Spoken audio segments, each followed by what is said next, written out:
हम class 9th के first chapter हमारे आसपास के पदार्थ इस बारे में चर्चा करेंगे कि इसमें क्या क्या होता है। यानी हमारे चारों तरफ जो चीज़ें विद्यमान हैं, हमारे चारों तरफ जो चीज़ें विद्यमान हैं वो क्या हैं, सब पदार्थ हैं। और ये पदार्थ बहुत छोटे छोटे कणों से मिलकर के बनता है। हम देखते हैं कि हमारे आसपास जितनी भी चीजें हैं वो सारी क्या हैं, पदार्थ हैं। उन्हें हम क्या बोलते हैं, पदार्थ। जैसे कि हम देखते हैं कि हमारे घर गृहस्थी में जो सामग्रियां यूज होती हैं वो भी सब पदार्थ से मिलकर के बनती हैं। जैसे कि कुर्सी, पंखा, घर, चारपाई, बेड, चेयर, ईंट, पत्थर, ये सारी चीजें किससे मिलकर के बनती हैं, पदार्थ से मिलकर के बनती हैं। इनमें दो तरह की चीजें आती हैं, एक सजीव भी होते हैं, एक निर्जीव भी होते हैं। सजीव मतलब जैसे कि जो कई चीजों से मिलकर के बनते हैं। जैसे कि हम देखते हैं कि ये जो चेयर्स होती हैं, कुर्सियां होती हैं, ये क्या है, ये छोटे छोटे पार्टिकल से मिलकर के बनती हैं। किसके पार्टिकल से, लकड़ी के पार्टिकल से। लकड़ी के छोटे छोटे पार्टिकल मिलते हैं और ये एक बड़ा रूप ले लेती है। जैसे कि ईंट हो गया, पत्थर हो गया, ये जो सॉइल है, मिट्टी है, उसके छोटे छोटे कणों से मिलकर के बनता है। यानी हम ये कह सकते हैं कि पदार्थ कणों से मिलकर के बनता है, छोटे छोटे कणों से मिलकर के बनता है। वो कण कौन से होते हैं, वो मिट्टी के होते हैं, पत्थर, बालू, ईंट, ये सब के पार्टिकल्स हो सकते हैं। यानी कि जिस चीज के बारे में हम बात करें वो छोटे छोटे अणुओं से मिलकर के बनते हैं। अब अणु क्या होता है, जो पदार्थ है वो छोटे छोटे कणों से मिलकर के बनता है, उसी को क्या बोलते हैं, अणु। और अणु से मिलता है, बहुत सारे अणु जब मिल जाते हैं तो उन्हीं से क्या बनता है, परमाणु। परमाणु, अब बहुत सारे परमाणु मिलकर के क्या बनाते हैं, पदार्थ का निर्माण करते हैं। अब इस चैप्टर में मेनली हमें क्या क्या पढ़ना होगा, जैसे कि पदार्थ का भौतिक स्वरूप। पदार्थ का भौतिक स्वरूप क्या है, पदार्थ कणों से मिलकर बना होता है। पदार्थ के ये कण कितने छोटे होते हैं, पदार्थ के कणों का विलक्षणिक गुण क्या होता है, पदार्थ के कणों के बीच रिक्त स्थान क्यों होता है, पदार्थ के कण एक दूसरे को आकर्षित करते हैं, पदार्थ की कितनी अवस्थाएं होती हैं, और क्या पदार्थ अपनी अवस्था को बदल सकता है, पदार्थ अपनी अवस्था को कैसे बदलता है, उनमें क्या क्या परिवर्तन होते हैं, ये सारी चीजें हम इस चैप्टर में पढ़ते हैं।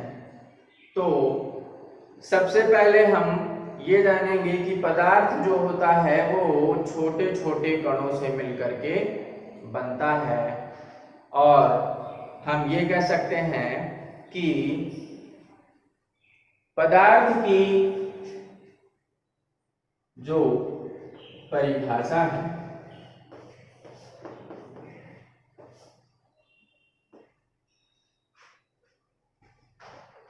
पदार्थ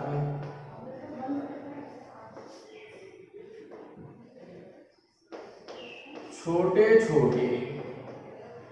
छोटे छोटे छोटे अणुओं से मिलकर के बना होता है,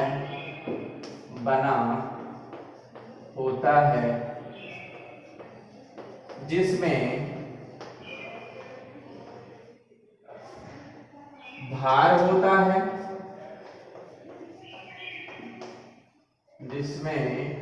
भार होता है, और वह स्थान घेरता है, और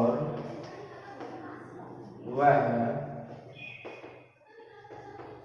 स्थान घेरता है। तो ये क्या हो गया? पदार्थ छोटे छोटे अणुओं से मिलकर के बना होता है, जिसमें भार होता है और वह स्थान घेरता है।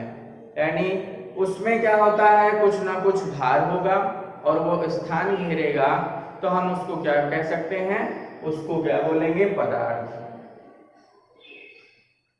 पदार्थ के ये कण छोटे छोटे होते हैं, जिनसे मिलकर के ये बनता है। पदार्थ के कणों के बीच रिक्त स्थान होता है। पदार्थ के कणों के बीच रिक्त स्थान होता है। जैसे कि ये कोई पदार्थ के अणु हो गए और इनके बीच में जो ये रिक्त स्थान है,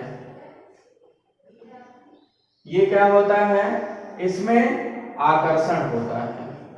इसमें क्या होता है? आकर्षण।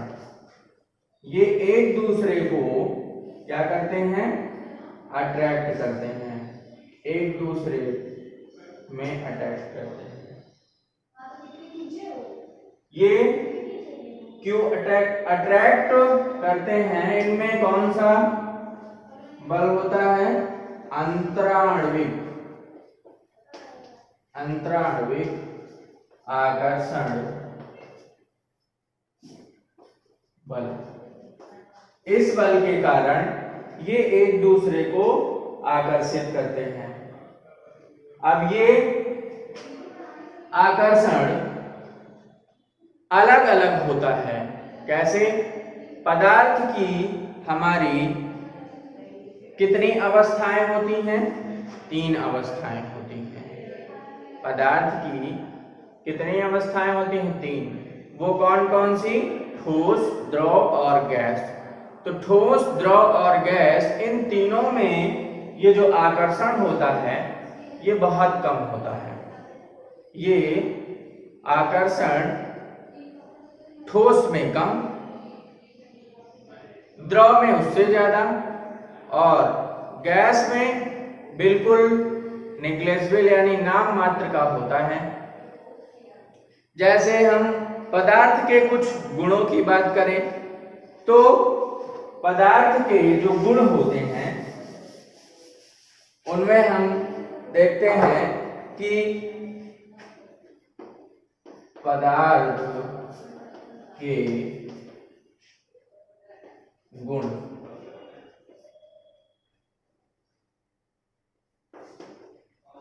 पहला, इसमें क्या होता है कि पदार्थ के कणों के बीच रिक्त स्थान होता है। पदार्थ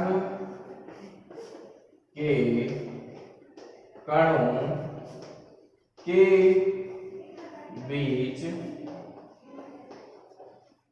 रिक्त स्थान होता है। ये पहला गुण होता है। दूसरा, पदार्थ के कण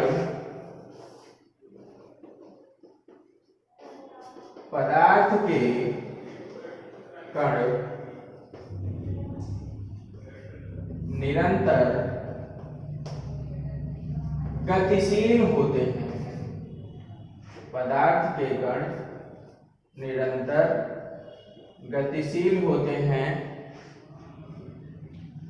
नेक्स्ट इसका जो गुण होता है, पदार्थ के कण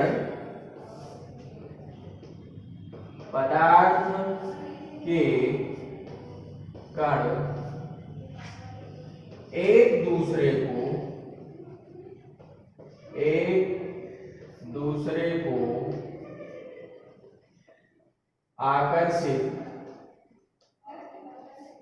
आकर्षित करते हैं।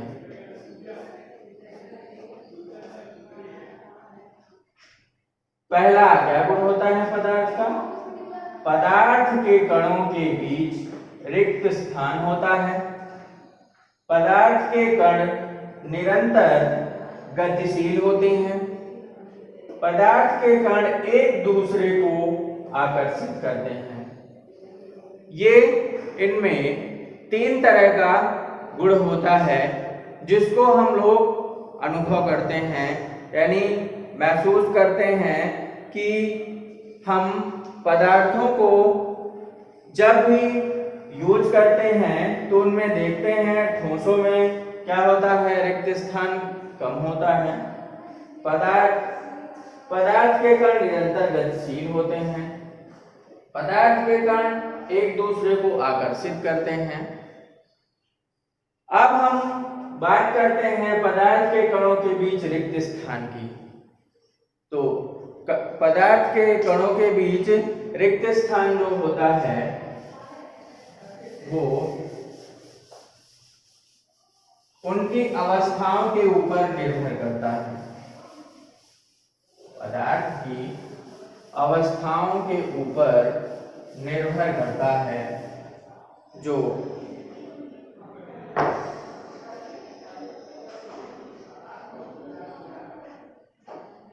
पदार्थ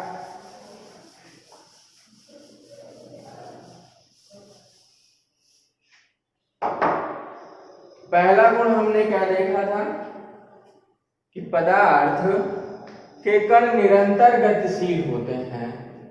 ये हमारा पहला गुण है। पदार्थ के कण निरंतर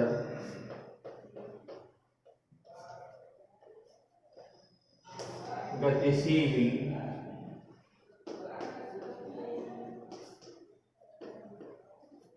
होते हैं।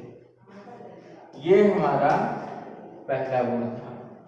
अब कैसे गतिशील होते हैं? ये मैक्सिमम इन सॉलिड, सबसे ज्यादा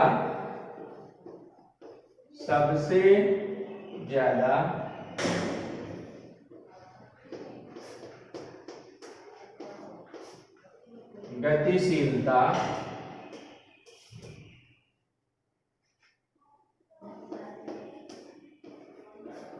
ठोस में,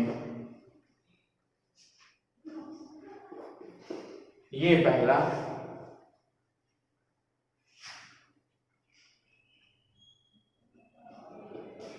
नहीं, सॉरी, सबसे ज्यादा गतिशीलता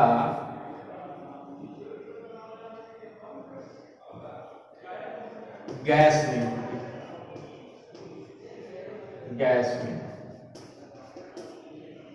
दूसरा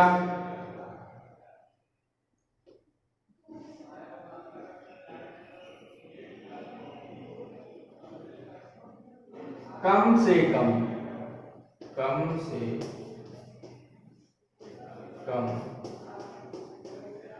गतिशीलता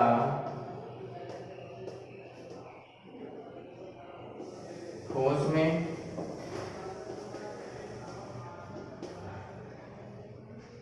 और द्रव में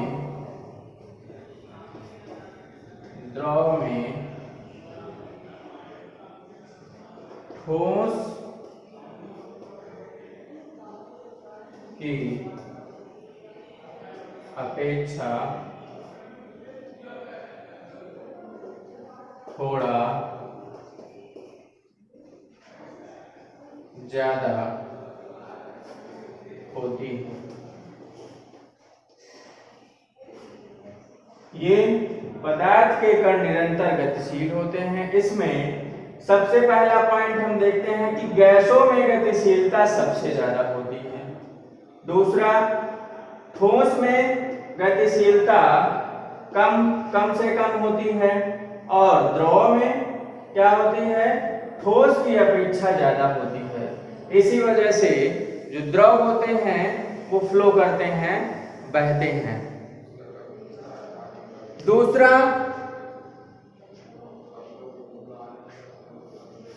जो गुण है,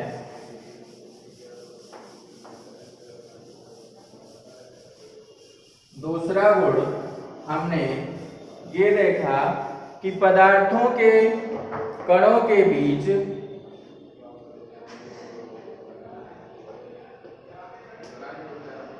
पदार्थ के कणों के बीच रिक्त स्थान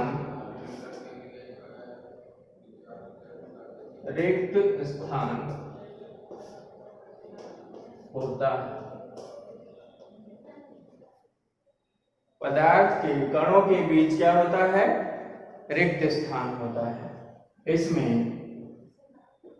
ठोस में क्या होता है? सबसे कम। ठोस में कम होता है।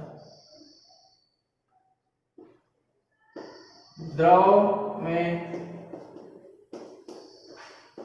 ठोस से ज्यादा,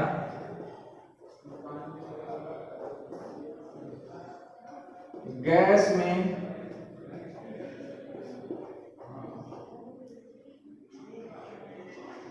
गैसों में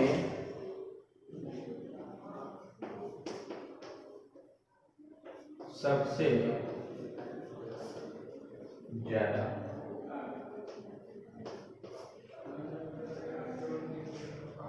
तीसरा गुण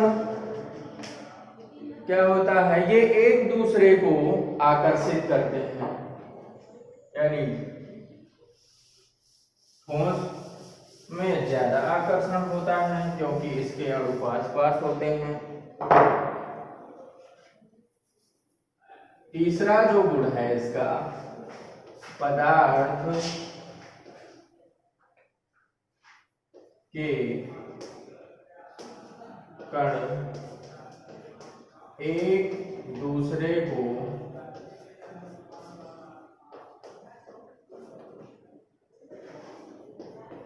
आकर्षित करते हैं। ये आकर्षण हम देखेंगे तो ठोस में आकर्षण ज्यादा होगा, ठोस में ज्यादा,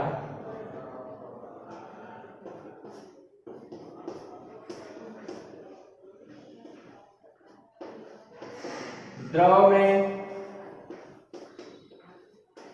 ठोस से कम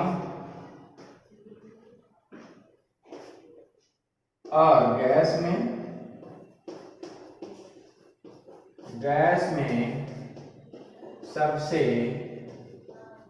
अधिक होता है। अब हम बात करते हैं इनके आकर्षण की, तो ठोस में सबसे ज्यादा आकर्षण होता है। इसी वजह से यदि हम ठोस को किसी स्थान पर रख देते हैं तो स्थायी रहता है। ऐसा तो है नहीं कि हम जैसे चेयर को रखें और चेयर कुछ देर बाद अपना स्थान परिवर्तित कर दें, ऐसा पॉसिबल नहीं है। क्यों? क्योंकि जो ठोस होते हैं उनमें आकर्षण ज्यादा होता है और वो एक दूसरे को अपने में अट्रैक्ट किए हुए होते हैं। उनमें गतिशीलता बिल्कुल नाम मात्र की होती है। द्रव में ठोस से क्या होती है? कम होती है। द्रव में जो आकर्षण क्षमता होती है वो कम होती है, लेकिन आकर्षण होता है। कैसे? जैसे हम द्रव के आकर्षण को यदि एग्जाम्पल के थ्रू देखें तो कभी आप देखे होंगे नल की जो टोटी होती है, उस नल की टोटी में आप बीच में उंगली लगाते हैं तो वो पानी उंगली के चारों तरफ से निकल करके फिर मिल जाता है। मतलब उसका स्थान परिवर्तित होगा और वो फिर से जुड़ जाएगा। ऐसे ऐसे जो फ्लोइंग होती है वाटर की वो ऐसे फ्लो करेगा।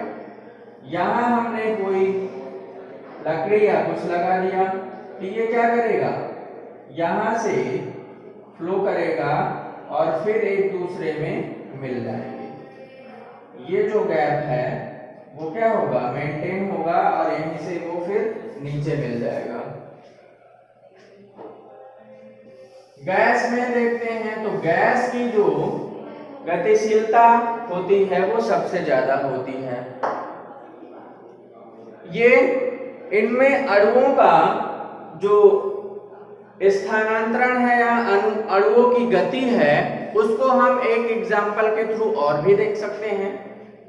जैसे कोई एक ग्लास आप पानी लीजिए और उस पानी का लेवल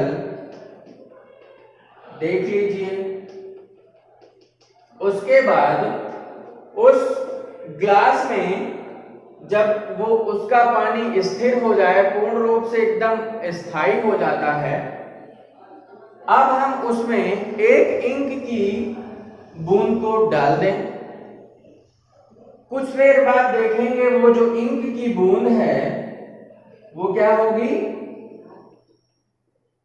पूरे पानी में मिल जाएगी। तो ये कैसे मिल गई, क्योंकि जो द्रव होते हैं उनमें अणु गतिशील होते हैं और उन अणुओं की गतिशीलता के कारण वो क्या हो गई, इंक पूरे पानी में मिल गई। क्यों, क्योंकि जो ऊपरी सतह में थे, जो पानी के ऊपरी सतह में अणु थे वो गतिमान होकर के नीचे चले गए और उस ऊपर वाले अणुओं में, उन ऊपर वाले अणुओं में इंक की बूंद पड़ी थी, वो इंक को लेकर के नीचे चले गए, जिससे पूरी तरह जो पानी था वो कलर्ड हो गया। यानी जिस तरह की इंक थी उस तरह का वो पानी हो गया। तो इस तरह से हम अणुओं की गतिशीलता को देख सकते हैं कि जो द्रव होते हैं उनमें अणुओं की गतिशीलता होती है। अब बात करते हैं हम पदार्थ की अवस्थाओं के बारे में। पदार्थ की कितनी अवस्था होती है, तो पदार्थ की 3 अवस्था होती है। पदार्थ की अवस्थाएं, पहली अवस्था क्या होगी, ठोस, दूसरी द्रव, तीसरी गैस। ये पदार्थ की 3 अवस्थाएं, ठोस, द्रव और गैस। तो इनमें हम चित्र के अनुसार देख सकते हैं कि ठोस के अणु कैसे होते हैं और गैस के, द्रव के अणु कैसे होते हैं। तो इनको हम एग्जाम्पल के रूप में कुछ अणुओं का चित्र बना करके आपको दिखाते हैं कि इनमें अणुओं की गतिशीलता या अणु किस तरह से होते हैं। तो बात की जाए ठोस की, तो ठोस में जो अणु होंगे वो एकदम पास पास होंगे, एकदम पास पास। स्पेस ठोस में भी होता है लेकिन बहुत कम होता है। गति इसमें भी होती है लेकिन बहुत कम होती है। और यदि इनमें गति ना हो तो ये ठोस क्या हो जाएगा, टूट जाएगा। इनमें जो अणु होंगे वो क्या होंगे, एक दूसरे को छोड़ देंगे। इसलिए इनमें जो स्पेस होता है उनके बीच में अंतराण्विक आकर्षण बल ज्यादा होता है। ये क्या है? ठोस है। इसकी अपेक्षा हम द्रव में देखें, द्रव में क्या होता है? ये अणु दूर दूर होते हैं, ये अणु द्रव में दूर दूर होते हैं।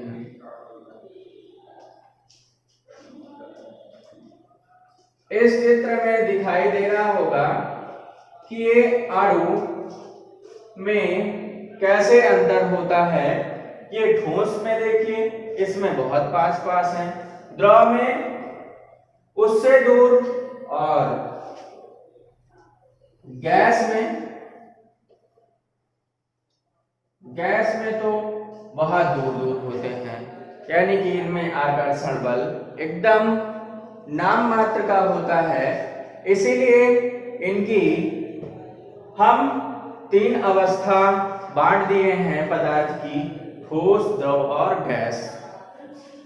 बात करें ठोस की, तो ठोस का आकार निश्चित होता है।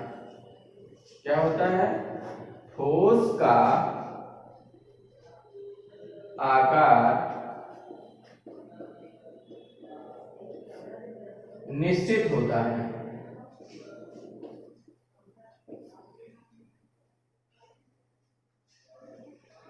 इसकी जो बाउंड्रीज होती हैं वो क्या होती हैं?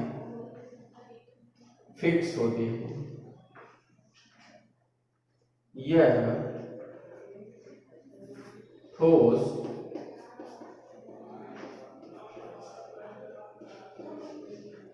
क्रिस्टलीय होता है, क्रिस्टलीय होता है। इनमें कंप्रेसिबिलिटी यानी तन्यता क्या होती है? नहीं होती, तन्यता नहीं होती। चौथा गुण क्या होता है? इनका वॉल्यूम जो होता है वो डिफिनेट होता है। दूसरा, तीसरा, जो चौथी प्रॉपर्टी होती है इसकी, वो क्या होती है? आयतन निश्चित।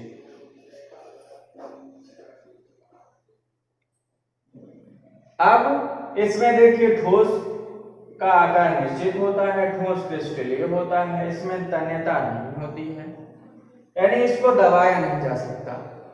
आयतन इनका निश्चित होता है। बात करें हम द्रव की, तो द्रव में क्या होता है?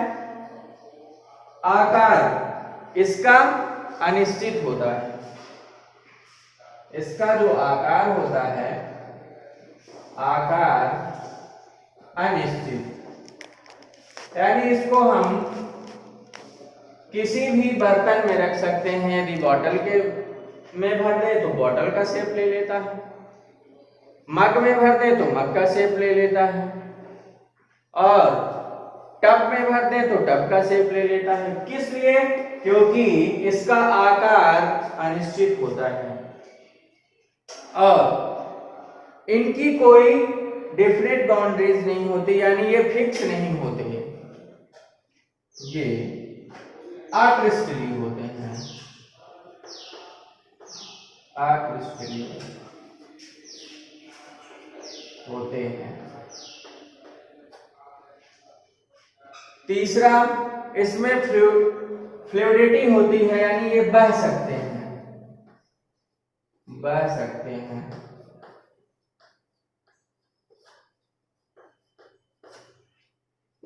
चौथा गुण होता है, इसमें लो कंप्रेसिबिलिटी होती है, यानी इसको दबाया जा सकता है, इसको कंप्रेस किया जा सकता है, दबाया जा सकता है।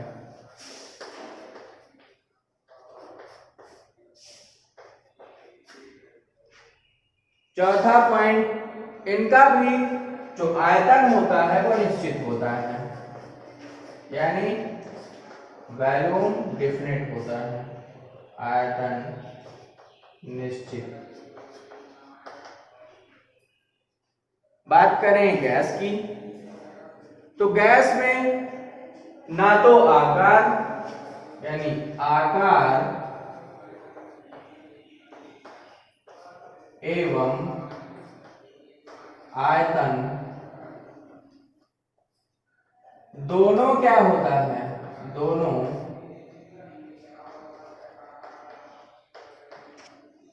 अनिश्चित। आकार एवं आयतन दोनों अनिश्चित होते हैं। फ्लूइडिटी ये बह सकते हैं, ये भी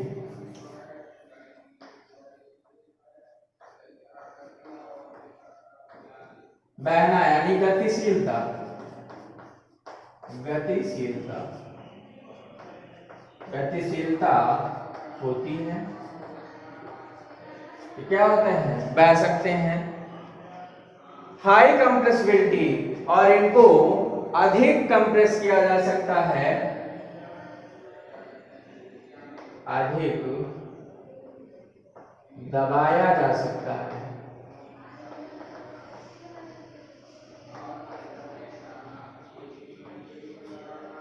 अधिक दबाया जा सकता है और इनका वॉल्यूम निश्चित नहीं होता।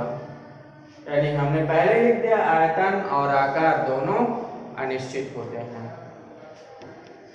तो ये थी ठोस की बेसिक जानकारी, यानी पदार्थ कैसे बनता है, पदार्थ की क्या क्या अवस्थाएं होती हैं, और जो पदार्थ होता है उनमें अणु कैसे होते हैं, उनकी गतिशीलता कैसे होती है, वो एक दूसरे को आकर्षित कैसे करते हैं, और किसमें गतिशीलता ज्यादा होती है, किसमें कम होती है। ये हम आज इस चैप्टर में कुछ पॉइंट्स हैं जिनके बारे में हमने बताया। अब इसमें कुछ और भी पदार्थ हैं, पदार्थ की जो अवस्थाएं हैं उनके बारे में डीपली स्टडी करेंगे, ज्यादा अध्ययन करेंगे। जैसे कि इसी में वाष्पीकरण होता है, वाष्पीकरण कैसे होता है, और पदार्थ अपनी अवस्थाओं को कैसे बदल सकते हैं। पदार्थ दो तरह से बदल सकते हैं, टेम्परेचर और प्रेशर। ये चीजें हम नेक्स्ट वीडियो में आपको बताएंगे। इतनी जो चीजें पढ़ाई गई हैं उसको आप अच्छे से अध्ययन करेंगे, प्रॉपर माइंड से पढ़ेंगे और लिखेंगे। जब जो चीज नहीं समझ में आती है उसको पूछिए, और आपकी क्लासें अब रेगुलर चलती रहेंगी। आपको फेयर कॉपी बनानी है, जो चीजें पढ़ाई जा रही हैं उसको फेयर कॉपी में नोट करना है। ये नहीं कि अब स्कूल ओपन होने पर दोबारा से यही चीजें बताई जाएंगी, तो ऐसा पॉसिबल नहीं है। क्योंकि जो चीजें पढ़ाई जा रही हैं, आपका सेशन स्टार्ट हो गया है, आपकी पढ़ाई कंटिन्यू चल रही है, सारे सब्जेक्ट के वीडियो अपलोड हो रहे हैं। इसलिए अपने चैनल में आप जाइए और अपने क्लास को चूज करिए। जो व्हाट्सएप ग्रुप में जुड़े हैं वो व्हाट्सएप ग्रुप के थ्रू अपना वीडियो देखें, और जो बच्चे व्हाट्सएप ग्रुप में नहीं है तो ज्ञान भारती इंटर कॉलेज का चैनल है उसको सब्सक्राइब करें और उसमें अपनी क्लास के अकॉर्डिंग वीडियो को चूज करें और देखें। हर एक सब्जेक्ट के वीडियो उसमें पड़े हुए हैं। तो इस तरह से आप वीडियो एक बार दो बार देख, जितना भी टाइम मिले आप उसको टाइमली आप एक प्रॉपर टाइम टेबल बना लीजिए कि इस टाइम टेबल पे हमें ये वीडियो देखना है, ये सब्जेक्ट, जैसे कि हम लोग स्टडी का एक टाइम टेबल बनाते हैं, उस टाइम टेबल के अकॉर्डिंग क्या करेंगे, हम अपने सारे सब्जेक्ट का टाइम डिसाइड कर लेंगे कि कौन सा सब्जेक्ट किस टाइम पे पढ़ना है, और उस टाइम पे हम अपने सारे सब्जेक्ट को पढ़ेंगे, उसकी सारी फेयर कॉपीज बनाएंगे। बुक की बात है तो बुक आपकी पुरानी चल रही हैं, जो बुक्स हैं वो आपकी हैं पुरानी हुई। जो आपके नेक्स्ट क्लास में जो बच्चे गए हैं 9th के, तो वो 10th क्लास के बच्चों से ले सकते हैं, जो 10th में है वो 11, जो 12th है वो अपने क्लास यानी लोअर क्लास के बच्चों को शेयर कर सकते हैं बुक्स को। इसलिए आप बुक के लिए इधर उधर ना हो कि अभी आपकी पढ़ाई स्टार्ट नहीं होगी, तो पढ़ाई आपकी स्टार्ट हो चुकी है और जो चैप्टर अब पढ़ाए जा रहे हैं वो चैप्टर आपको दोबारा नहीं पढ़ाए जाएंगे। जो चीजें इसमें बताई जा रही हैं वो आपको वीडियो के थ्रू ही पढ़ाई जाएंगी, क्योंकि आपकी क्लास अब यदि बंद कर दी जाए तो कोर्स आपका पीछे हो जाएगा और कोर्स को देखते हुए आपकी क्लास प्रॉपरली रेगुलर आती रहेंगी।